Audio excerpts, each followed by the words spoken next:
오늘은 급하게 영상을 찍어서 올리는데요. 뉴스로 보셨을 것 같기도 해요. 미얀마 내륙에서 발생한 7.7 규모의 강진으로 놀랍게도 베트남 호치민, 그러니까 진원지와 약 2,000km가 떨어진 곳인데요. 이곳에서도 지진을 느꼈습니다. 그러다 보니까 도시화가 진행이 되면요. 지진파가 통과될 때 이 집안 증폭 효과가 발생을 할 수 있다고 합니다. 그래서 규모가 크지 않아도요. 흔들림을 감지하기 쉽고 그만큼 피해가 확산되기도 쉬운 곳이라고 해요. 저도 깜짝 놀라가지고 고층 건물에서 일을 하고 있는데 여기서 뛰어나왔거든요. 요거 관련해서 영상 한번 찍어보고요. 이런 말씀도 좀 드리고 싶습니다. 그럼 출발해 보겠습니다. 사건은 3월 28일 오후 1시 현재 시간이고요.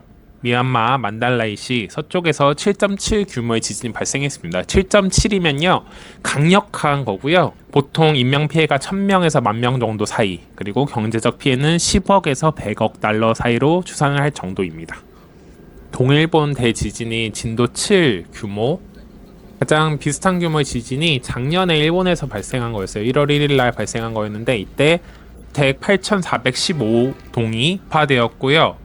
일부 손상된 것까지만 따져도 13만 개, 176억 달러 정도의 손해가 발생했다고 합니다. 하나로 24조예요. 엄청 큰 규모였고요. 이번에도 큰 피해가 예상이 되고 있습니다.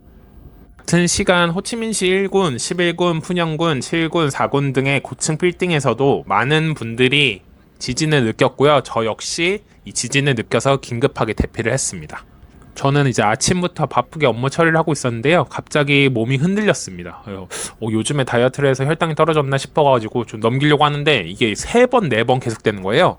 그래서 옆을 보니까 옆자리에서 일하던 직원이 몸이 좌우로 흔들리는 게 눈에 보였습니다. 흔들흔들 하더라고요. 저희가 지금 15층에서 근무를 하고 있는데 고층 빌딩이다 보니까 이 현상이 더 커진 것 같았습니다. 갑자기 이제 심장이 막 뛰더라고요. 숨도 가빠지고 식은땀이 나는데 일단 어디로 가야겠다라는 생각이 들어서 노트북을 빨리 챙기고 직원들 불러서 빠져나왔습니다. 평소에 지진이 사실 우리나라도 많이 나진 않잖아요. 그래서 제대로 익혀놓지 않았으니까 이제 막상 상황이 닥치니까 뭘 해야 될지 잘 모르겠더라고요. 사무실 나오니까 다른 이제 기업분들도 다 나오셔가지고 빨리 이제 대피를 하려고 하시는 것 같았어요. 또 이제 엘리베이터를 탈 수 없으니까 비상계단으로 내려오는데요. 상당히 오래 걸리더라고요. 대략 한 4, 5분 정도 걸리는 시간이었는데 굉장히 무서웠습니다. 밖을 나오니까 주변에 있는 빌딩에서도 다 나와가지고 사태를 지켜보고 계시더라고요.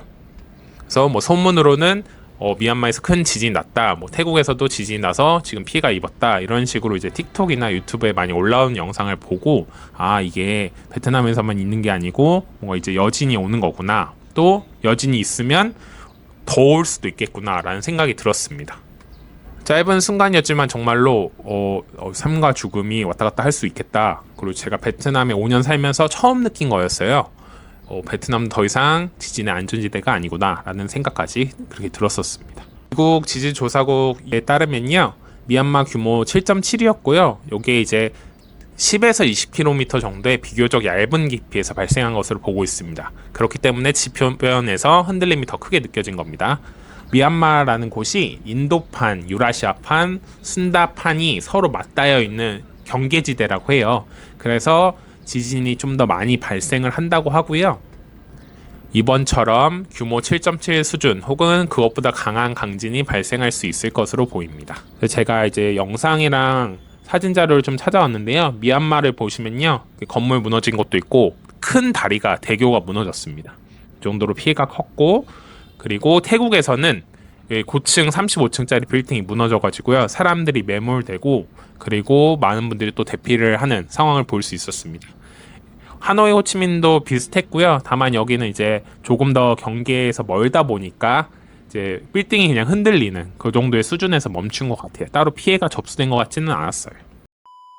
좀 걱정되는 부분이 있습니다. 먼저 하노이, 호치민 일부 지역이요, 친적층이라고 해가지고 퇴적물로 형성된 지반이에요. 그러다 보니까 도시화가 진행이 되면요, 지진파가 통과될 때 이 지반 증폭 효과가 발생을 할 수 있다고 합니다. 그래서 규모가 크지 않아도요, 흔들림을 감지하기 쉽고 그만큼 피해가 확산되기도 쉬운 곳이라고 해요.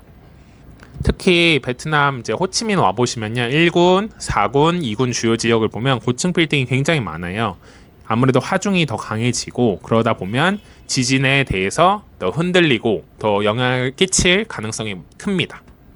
그리고 이제 건축법상 걱정되는 부분도 있는데요. 내진 설계에 대한 부분이 물론 적용은 되어 있지만 한국만큼 혹은 일본만큼 선진국만큼 잘 되어 있지는 않아요. 베트남 법령을 보시면요. TCVN 9386이라고 해서 2012년에 지어진 게 있어요. 대형 건축물 등에 필수적으로 내진 설계가 되어야 하지만 작은 규모의 개인주택이나 혹은 소형 빌딩에는 아직까지 적용이 되고 있지 않습니다. 특히 2012년이라고 하면 이미 지어졌던 빌딩에 대해서는 내진 설계가 안 들어갔어요. 필수가 아니었고요. 그렇기 때문에 지진 발생 시 큰 피해가 예상이 되기도 합니다. 그리고 한국만 해도 사실 감리를 해도 이게 잘 설계에 반영이 되진 않잖아요. 베트남도 뭐 다르진 않다고 생각을 하고요. 제가 봤을 때 더 심하면 심했지 이걸 더 꼼꼼히 볼 거라는 생각이 안 들기도 합니다. 그리고 이제 호치민시든 하노이시든 구도심 지역이 있어요. 이곳을 가면요 3, 40년 이상 된 건물이 굉장히 많고요. 특히 프랑스 식민지 시대 혹은 전쟁 직후에 지어진 구조물들이 굉장히 많아서요. 보강 작업을 해도 크게 의미 없는 아직까지도 보수가 많이 필요한 혹은 리모델링이 필요한 곳이 있습니다. 베트남 정부에서는 뭐 강화된 허가 절차 해서 그리고 구조 보강 지원을 해서 많이 노력을 하고 있다고는 하는데요. 아직까지 많이 부족합니다. 위험하다고 생각이 들어요, 저는. 재정적으로나 제도적으로나 혹은 인식적으로도 한계가 굉장히 많고요. 내진 성능 확보가 안 되었다고 생각은 듭니다.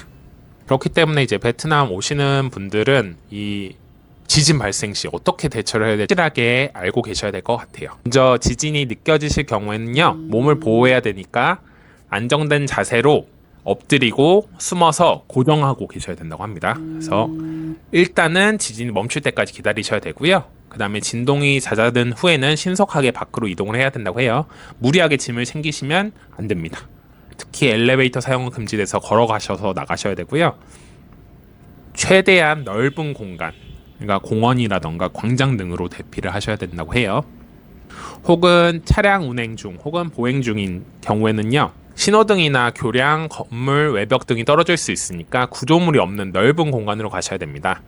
걷다가도 진동을 느끼시면 주변의 건물이나 전신주 간판 등은 피하시고 가능한 넓은 곳으로 이동 권장드립니다. 특히 이제 베트남 호치민 같은 경우에 나무가 또 굉장히 커요. 높고 나무 근처 가시는 거 굉장히 위험할 것 같습니다. 그리고 아파트 뭐 거주하시거나 여행 가셔서 호텔에 계시면 당연한 얘기입니다. 대피용으로 숙지하셔야 되고요. 그리고 비상용품, 뭐 물이라던가 식량, 요 정도는 이제 기본적으로 뭐 간식, 요 정도는 가지고 계셔야지 조금이라도 버티는데 도움이 될 것 같긴 해요. 저도 처음 겪는 일이라서 굉장히 당황했고 많은 분들이 당황을 하셨을 것 같은데요. 구독자분들도 이런 거 잘 준비해서 다음에는 크게 당황하지 않고 빠르게 대처할 수 있는 방법 숙지하셨으면 하는 바람입니다. 네, 오늘도 구독과 좋아요, 알림 설정 감사드리고요. 멤버십 해주시는 모든 분들께 다시 한번 감사 인사드립니다. 1분 꿀팁 베트남이었습니다. 감사합니다.